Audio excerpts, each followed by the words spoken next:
नमस्कार। कैसे हो भावी अध्यापकों।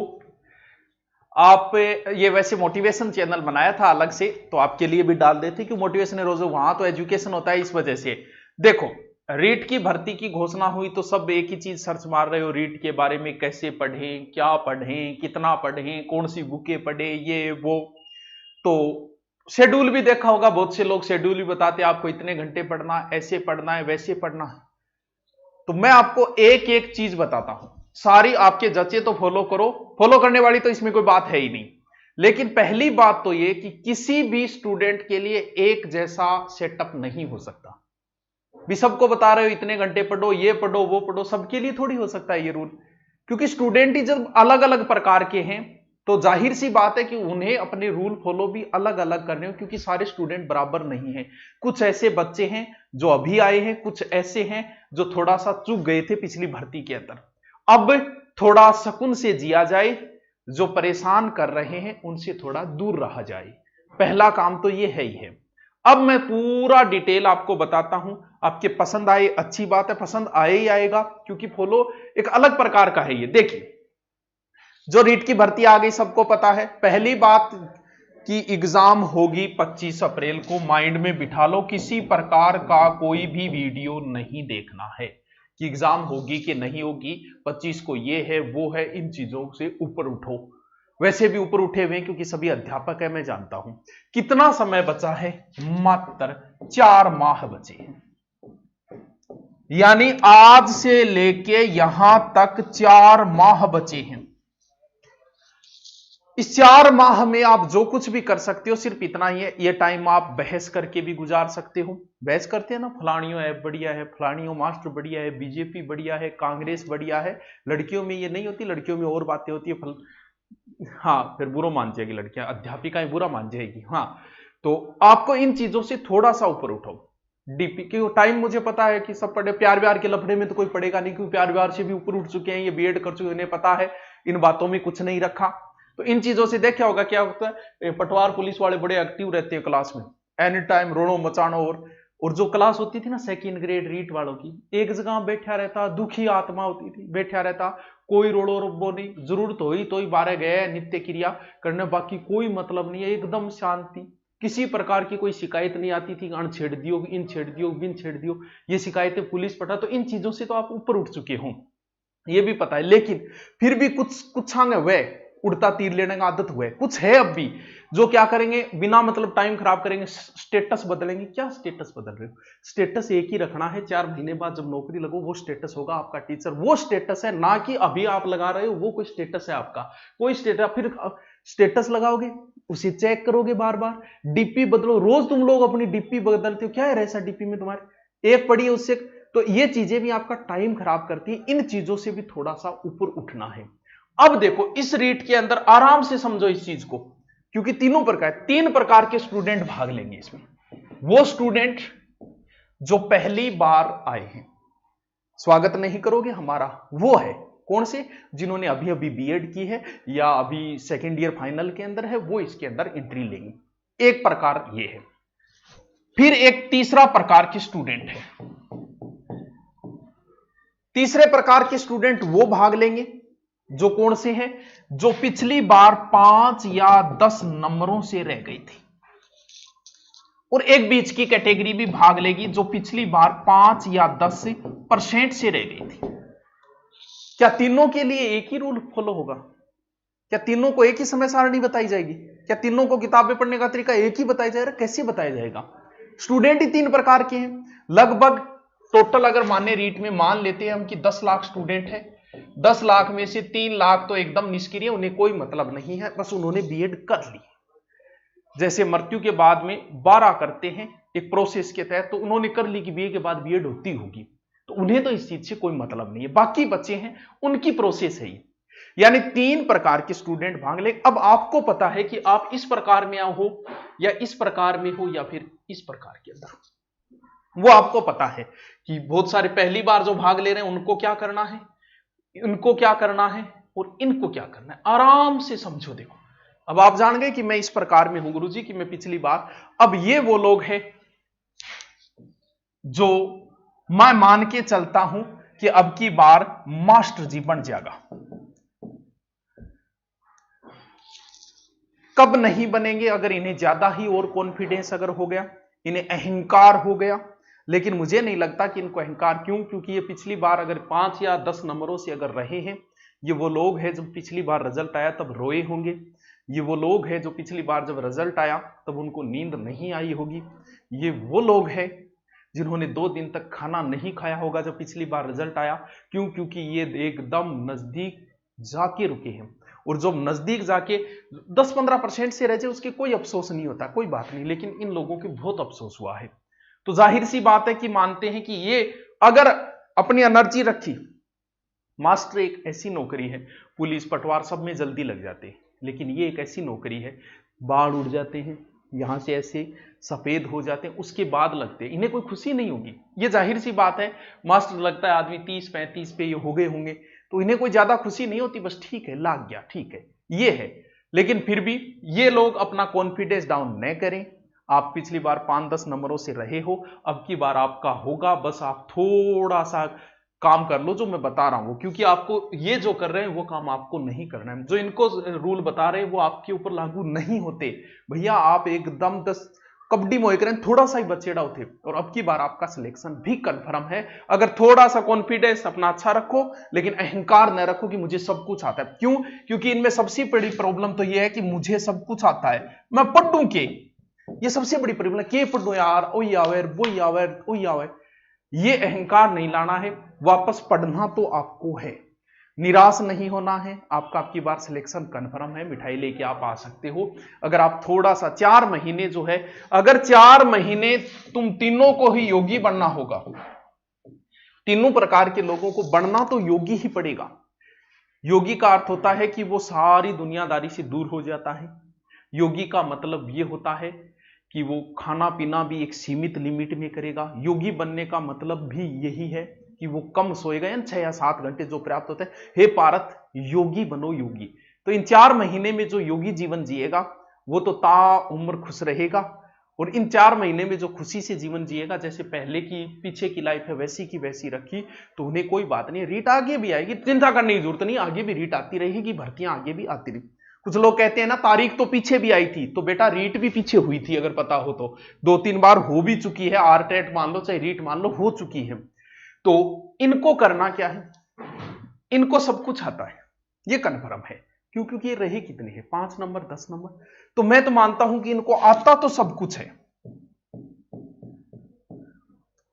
कई बार क्या होता है, हम पुरानी किताबें बहुत बार पढ़ चुके होते हैं, तो कई बार नई गाइड लाए तो उसमें थोड़ी रुचि हो जाती है। तो आप कर सकते हो कि आपके पास पुरानी किताबें सब रट ली, तो कोई नई अगर लाके रहो रुचि पैदा हो तो आप ऐसा भी कर सकते हो। कौन सी? ये तीसरी कैटेगरी वाले जो 5 या 10 नंबरों से चूक गए थे। आपको जरूरत है तो सिर्फ और सिर्फ एक्सरसाइज की, किसी चीज की जरूरत नहीं। मैं आपको क्या ज्ञान दूं यार, तुम लोग सिलेक्शन के नजदीक पहुंचे, आपको क्या ज्ञान दूं? आपको ज्ञान कोई नहीं दे सकता। क्यों? क्योंकि आप मास्टर हो। किस्मतों की बात होती है कि आप एकदम नजदीक जाके रुके हो। आपको जरूरत है सिर्फ और सिर्फ एक्सपीरियंस की, एक्सरसाइज की। ज्यादा से ज्यादा एक्सरसाइज करो, यानी हम तुम्हारे अंदर इतने छेद करेंगे कि समझ में नहीं आएगा कि खाएं कहां से। तो एक्सरसाइज का मतलब तुम इतने मॉडल पेपर निकालो कि बाजार में एक भी मॉडल पेपर ना बचे रीट के नाम का, जो भी आए वो निकालो। सबसे ज्यादा आप एक्सरसाइज करो, जितना हो सकते हैं उतना एक्सरसाइज करो। आपके जो नोट्स है वो नोट्स आराम से पढ़ते रहो। बस एक्सरसाइज सबसे ज्यादा अगर एक्सरसाइज करनी है तो वो आपको करनी है किसकी? ऑब्जेक्टिव क्वेश्चनों की एक्सरसाइज। बुक की बात है, आपके पास जो भी बुक है, लेकिन फिर भी आप किस चीज पे ज्यादा फोकस करोगे? क्योंकि मैं ये भी नहीं कह सकता कि आपका ये पार्ट कमजोर है, क्योंकि आप तो नजदीक जाके रहे हो ही नहीं सकता कि आपका कोई पार्ट कमजोर हो। लेकिन फिर भी अगर आपने पिछली बार तैयारी की है तो बहुत सी चीजें हम भूल जाते हैं। कौन कौन सी? जैसे सबसे ज्यादा अगर आपको पढ़नी है तो शिक्षण विधियां पढ़नी है और साइको, क्योंकि ये एक ऐसी चीजें हैं जिसमें कभी सीधे क्वेश्चन नहीं आएंगे। रीट वालों को सबसे ज्यादा परेशान करती है तो साइको और शिक्षण विधि। साइको के ऐसे 4-4 लाइन के क्वेश्चन आते हैं। सेकंड ग्रेड की साइको इजी आती है, फर्स्ट ग्रेड की इजी आती है, लेकिन रीट की नहीं आती। ऐसे आती हैं कि पहली लाइन पढ़ने के बाद दूसरी लाइन में जाए तो ये समझ में नहीं आता कि पहली लाइन में पूछा क्या है। वो रीट की साइकोलॉजी, क्योंकि सीधे कोई नहीं पूछता, मनोविश्लेषणात्मक सिद्धांत किसने दिया, तथ्यात्मक कॉन्सेप्ट इसलिए आपका जरूरी है कि आप रीट और शिक्षण विधियों का थोड़ा अच्छा अभ्यास करें, और अभ्यास भी कौन सा, ज्यादा से ज्यादा ऑब्जेक्टिव निकालें। बाकी आपको कोई बताने की जरूरत नहीं, आप ये करो, ये पढ़ो, वो पढ़ो, आप चूक गए हो, बाकी आप अच्छे खिलाड़ी हो तो आपको तो बाहर ही कर देते हैं। क्यों? क्योंकि आप में से लगभग बच्चों का होना ही है सिलेक्शन। अब क्या करें, कैटेगरी 2 और बच गई। ये पढ़े भी हैं, अच्छा अध्ययन किया इन लोगों ने, लेकिन थोड़ा सा ज्यादा दूर रह गई। इनको क्या करना पड़ेगा? पहली बात, इन्होंने भी कोचिंग कर ली है, इन्होंने भी कोचिंग कर ली है, इन्हें भी आता है सब कुछ, इन्हें भी सब कुछ आता है, लेकिन इनका कोई ना कोई पार्ट कमजोर जरूर है, तभी तो ये इतना पीछे रह गई। आपका काम ये है, आप आराम से जिस हिसाब से पिछले बार पढ़े थे पढ़ते रहो। आपका पार्ट जो कमजोर है उस पार्ट को सबसे ज्यादा ध्यान देना है। एक्सरसाइज आपको भी करनी है, आपको भी करनी है, अभी से लग जाना चाहिए। कौन सी? ऑब्जेक्टिव की, मॉडल पेपरों की एक्सरसाइज आप दोनों को ही करनी है। ऑनलाइन की बजाय ऑफलाइन मॉडल पेपर लाके अभ्यास ज्यादा करें। हाँ, ऑनलाइन हम देते हैं, लेकिन वो मैं ये कह रहा हूं कि ऑफलाइन करके थोड़ा सा ज्यादा करें, क्योंकि आप समझदार हो, हर चीज को समझते हो। तो सबसे इसको क्या करना है, जो पार्ट कमजोर है उस पर आपको अच्छा ध्यान देना है। मुझे लग रहा है आपका पार्ट जैसे कमजोर होगा, सिलेबस बताऊंगा उसके बाद बता दूंगा आपका। मुझे पता है साइको हर किसी की कमजोरी होती है, रीट की, सेकंड ग्रेड फर्स्ट ग्रेड की इजी सबको आता है, लेकिन रीट की होती है। साइको अच्छा पढ़ना है, शिक्षण विधियां भी आपको अच्छी पढ़नी है, और आपका जो भी है, लेकिन आप अभ्यास अच्छा करो। अपना सब्जेक्ट जो कमजोर है उस सब्जेक्ट पे थोड़ा ध्यान देना है, क्योंकि आप ज्यादा दूरी पर नहीं रहे हो। ठीक है, इतनी बात। स्मार्ट स्टडी क्या होती है वो थोड़ी सी देर में मैं बताता हूं। तो इन दोनों को तो लगभग बराबर की टक्कर है। हम अभी अभी आए हैं, ताजा ही आए हैं, एकदम फ्रेश है। ये वो लोग हैं जिनमें से 10% तो रोल नंबर ही गलत भर के आएंगे। क्यों? क्योंकि ये पहली बार ही आए हैं बेचारा, पहली बार ही आए, ज्यादा नॉलेज को ना वही कौन पतो कि सिलेबस में के है, किया पढ़ांगा, के करांगा। क्यों? क्योंकि इन्होंने कोई कोचिंग भी नहीं ली अभी तक, और अब कोचिंग लेने का मुझे नहीं लगता कि सरकार मौका देगी, अप्रैल तक हुई तो इनके तो बड़ी समस्या आ रही है। अब देखते हैं कि इनकी समस्या का क्या समाधान होगा। देखिए, अब मैं एक बार आपको रीट का सिलेबस बताता हूं, नॉर्मल बता रहा हूं, ऊपरी ऊपरी। देखिए, 2 भाषाएं आएगी, मैं मान लेता हूं कि एक हिंदी है और एक संस्कृत ले लेता हूं, क्योंकि लगभग बच्चे संस्कृत लेते हैं। ठीक है, कितने? 30 क्वेश्चन, 30 क्वेश्चन। फिर आपकी बाल मनोविज्ञान जो भी साइको लिख देता हूं। ठीक है, कितने क्वेश्चन है? 30। और फिर जैसे मान लो कोई एसएस का है या फिर साइंस का है, जिसका भी है उसके कितने हैं? 60। टोटल कितने क्वेश्चन हो गए? 150। पहला काम क्या करना है, ये काम तीनों को ही करना है। आपका जो भी सिलेबस है आपके सामने होना चाहिए। नंबर 1 बात बताने की जरूरत नहीं है, फिर भी बता रहा हूं, आप हमेशा कुर्सी पे बैठ के, आपके सामने मेज और कुर्सी हो तो उससे अच्छी पढ़ाई कोई नहीं है। लेट के कभी सो के पढ़ा नहीं जाता है, सो के सोया ही जाता है। ऊंट की तरह सोएगा और सो के पढ़ा होना कद्दी याद करी, क्योंकि रीट का सिलेबस ही ऐसा है कि आप सो के पढ़े। हिंदी में अभ्यास चाहिए, संस्कृत में अभ्यास चाहिए, अगर आप साइंस के हो तो मैथ में अभ्यास चाहिए, तो आप सो के पढ़ कैसे रहे? मेरे तो ये समझ में नहीं आया। सो के क्या होता है, अगर थकावट आ गई, थोड़ा सा 1 घंटा पढ़ रहे हो, फिर थकावट आ गई तो उसको रिवीजन करते समय थे बेड के ऊपर पढ़ सको, टांगड़ा ऊंचा नीचा कर सको। लेकिन इस सो के आप, यानी आपके सामने सिलेबस टंगा होना चाहिए चारों। आपको लग रहा होगा कि इससे क्या होगा, इसका आपको फायदा जब मिलेगा तब होगा। आप करो, मेरे कहने पे एक बार कर लेना, सिलेबस एक बार चिपका लेना। आपका जो भी सब्जेक्ट का सिलेबस है वो एक बार चिपका लेना, आप जहां बैठ के पढ़ाई करो, बस इतना सा कहना मान लो था, सोगल आ गई। ठीक है, इतो काम करिए, इसका आपको अनुभव आपको पता चलेगा लास्ट महीने की, हाँ इस सिलेबस से मुझे क्या फायदा हो, जो मेरे सामने हमेशा रहता था। पढ़ते समय भले तीनों ही हो, तीनों के लिए ये रूल लागू होगा, पढ़ते समय आपके पेन हमेशा ही पास में होना चाहिए। ये नहीं कि आप बिना पेन ही पढ़ रहे हो, भले आप किताब पढ़ रहे हो, नोट्स नए बना रहे हो, तो भी आपके पास पेन होना चाहिए, ताकि आपको पता तो चले आप कहां हो, क्या पढ़े। यानी पेन हमेशा आपके पास होना चाहिए। और जो व्यक्ति लिख लिख के पढ़ता है उसे यह पता, क्योंकि अगर आप लंबे समय तक पढ़ रहे हो तो एक बार दिमाग ऐसा कहेगा कि तेरी याद ही नहीं हो रहा। तो अगर लिख लिख के पढ़ते हो, लिखना कैसे है, रफली नोट्स बनाते हो, बहुत अच्छी बात है। नोट्स कैसे बनाने वो भी मैं वीडियो डाल रखा है, देख लेना, उस चैनल पे है। लेकिन लिखते में कैसे पढ़ना है, रफली। काम की चीजें एक किताब के अंदर, काम की चीजें एक पेज के अंदर मुश्किल से 50 लाइन है तो उसमें काम की लाइनें होती है 15 ही, बाकी सिर्फ कनेक्टिंग वर्ड होते हैं। भले किसी की पढ़ो, जैसे हम महाराणा प्रताप को पढ़ रहे हो, बाकी सारे कनेक्टिंग वर्ड है कि महाराणा प्रताप के पिता का नाम महाराणा उदय सिंह था, ये कनेक्टिंग वर्ड है, यहां काम का वर्ड उदय सिंह है। तो फिर कैसे बनाना, हेडिंग डाली। अगर आप रफली कर रहे हो, नोट्स बनाना है तो अलग है। मान लो आप रफली कर रहे हो, रफली में आपको क्या लिखना है, सिर्फ उदय सिंह लिखना है। रफली चल रहा है, ऐसे ही पढ़ना है। अब के बाद उदय सिंह लिख दिया। महाराणा प्रताप का जन्म 9 मई 1540 से कुंभलगढ़ दुर्ग में। या काम की बात कौन सी, बाकी सब कनेक्टिंग वर्ड है। काम की बात है 9 मई 1540 कुंभलगढ़। महाराणा प्रताप का राज्याभिषेक गोगुंदा में 1572 में। काम का वर्ड कौन सा है, गोगुंदा 1572। मान लो आपने सारे चैप्टर लिख लिए, आपने ये वर्ड छोटे छोटे छोटे एक पेज के अंदर लिख लिए। अब इसको रिपीट कैसे मारना है ये समझो। उदय सिंह ये क्या था, महाराणा प्रताप के पिता, क्योंकि आपने सिर्फ उदय सिंह लिख रखा है। 9 मई 1540 में क्यों, महाराणा प्रताप को जन्म। कुंभलगढ़ क्यों, कुंभलगढ़ दुर्ग में। गोगुंदा में की चीज ही, यानी ये है रिपीट मारने का, ना कि आप पूरी किताब को रिपीट मारोगे। यानी बाकी कनेक्टिंग वर्ड है उनका कोई औचित्य नहीं होता है। तो इस तरीके से साइड में लिखते हुए पढ़ें, बहुत ही ज्यादा फायदा होगा आपको। रिपीट मारे तो वापस उस किताब को रिपीट नहीं मारना है। भले आप नोट्स पढ़ रहे तो भी यही फॉर्मूला काम में लेना है, आपका टाइम बचत बहुत ज्यादा होगा। ये तीनों को ही अपनाना है, ठीक है। ये सिलेबस मैंने बताया। अब स्मार्ट स्टडी, ये स्टडी सिर्फ इन दो पे लागू है। अगर कोई ये चाहता है, ये तीसरा, कि मैं भी अच्छा स्कोर कर लूं, कौन सी जो पहली बार शामिल हुए कि गुरुजी मैं ही थोड़ा अच्छा स्कोर करना चाहूं, तो मैं ये पढ़ूं कि मेरे 4 महीना में बहुत अच्छा स्कोर कवर हो जाए। देखो क्या करना है, हिंदी के 30 में से 15 नंबर की शिक्षण विधि है, दूसरी भाषा की 15 नंबर की शिक्षण विधियां, और इनमें भी शिक्षण विधियां हैं। यानी अगर मान लो आप संस्कृत नहीं पढ़ते पूरी की पूरी, मान लेते हैं एक बार, लेकिन फिर भी आप शिक्षण विधियां कवर कर लेते हो, तो भी आपके आधे नंबर तो आ गए।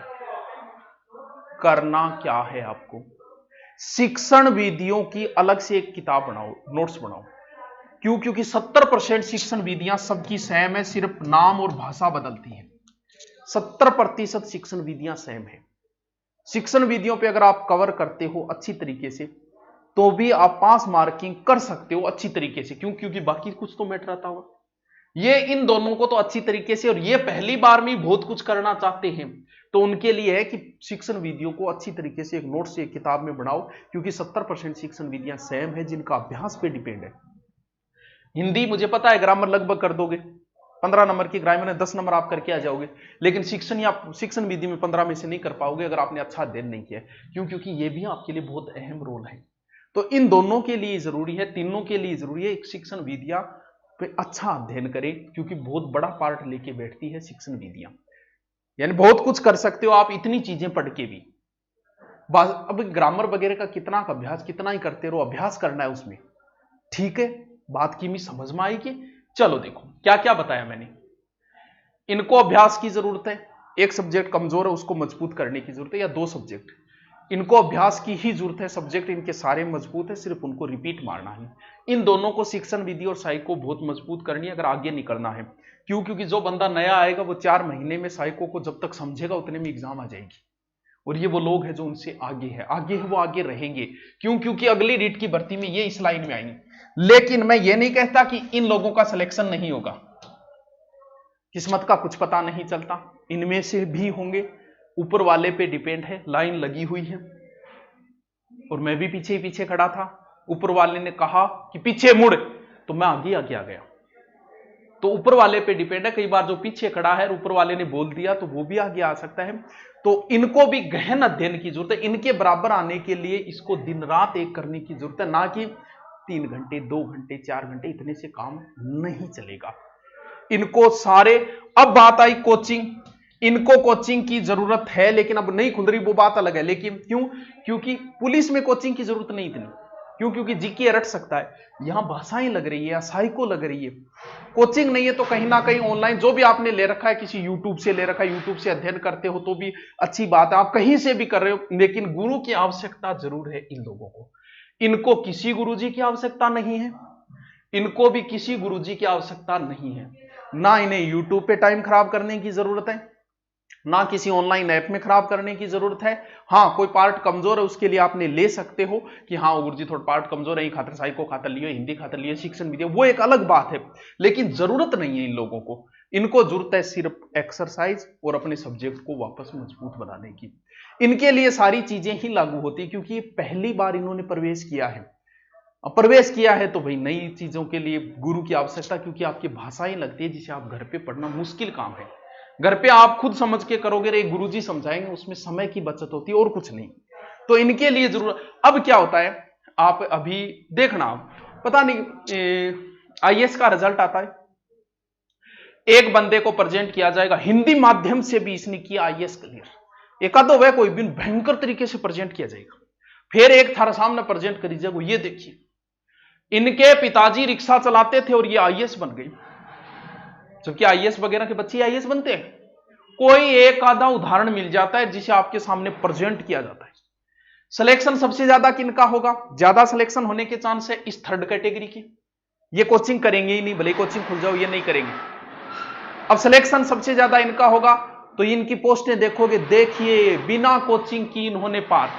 ये भूल जाते हैं कि इन्होंने भी कभी कोचिंग तो की थी, कभी ना कभी गुरु का, लेकिन आदमी एहसान फरामोश होता है हमेशा, श्रेय अपने आप ही लेता है, किसी को देता नहीं है। तो ये सिलेक्शन इनका ज्यादा, बोल देखिए बिना किसी कोचिंग, आपको पोस्टें मिलेगी फेसबुक पर वगैरह ऐसी, लेकिन वो लोग जो होते हैं ना वो कभी ना कहीं कोचिंग में भटके खाए हुए होते हैं। मैं कोचिंग का पक्ष नहीं ले रहा, अब ये मत समझना, कोचिंग तो खुली हुई नहीं है, ऑनलाइन ऑफलाइन में किसी की पक्ष नहीं ले रहा, लेकिन रीट एक ऐसा है जिसमें आपको थोड़ी सी गुरु की आवश्यकता है। कोई स्थानीय गुरुजी या कोई यूट्यूब, आपने बहुत सारे यूट्यूब पे चैनल भाषाओं के बने हुए हैं, आपको थोड़े से वो कंसेप्ट समझ लो बस। इनको जरूरत है, इनको जरूरत नहीं है। इनको जरूरत पूरा पूरा 4 महीने पढ़ने की है और कोई काम नहीं है आपको। आपको मॉडल पेपर कब निकालने, आपको बस शेड्यूल बनाओ, मार्च तक का आपका सिलेबस पूरा कंप्लीट हो जाए। साथ साथ कैसे निकालना है, जैसे ही कोई टॉपिक पढ़ा उस टॉपिक के आज तक के आए हुए क्वेश्चनों की एक बुक रखो, बहुत सारी बुकें आती है, उससे करो कि कैसे आ रहे हैं, किस प्रकार की क्वेश्चन आ रहे हैं। अब बुक बताए, और इनको तो बता दिया कि इनको तो अभ्यास की जरूरत ज्यादा है, और आपकी पुरानी जो भी आपके पास गाइड नोट्स वगैरह वो पढ़ते रहो बस। इनके लिए अप्रैल पूरा का पूरा आपको मॉडल पेपरों को देना है या फिर ऑब्जेक्टिव क्वेश्चनों को। अब आप सिर्फ अपना सिलेबस कंप्लीट करो एक बार बढ़िया तरीके से, और टाइम मिले तो ऑब्जेक्टिव भी साथ में निकालते रहो। अब बात आती है बुक्स कौन सी लाएं। अब मैं आपको एक सीधी सीधी बात बताऊं, आप कितने भी यूट्यूब चैनल देख लेना, रीड के लिए बेहतरीन बुकें।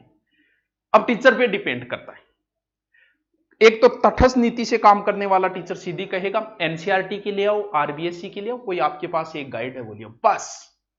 और आप जितने भी है सब टीचर लगभग तटस्थ नीति से काम करते हैं, वो इतना ही बोलेंगे।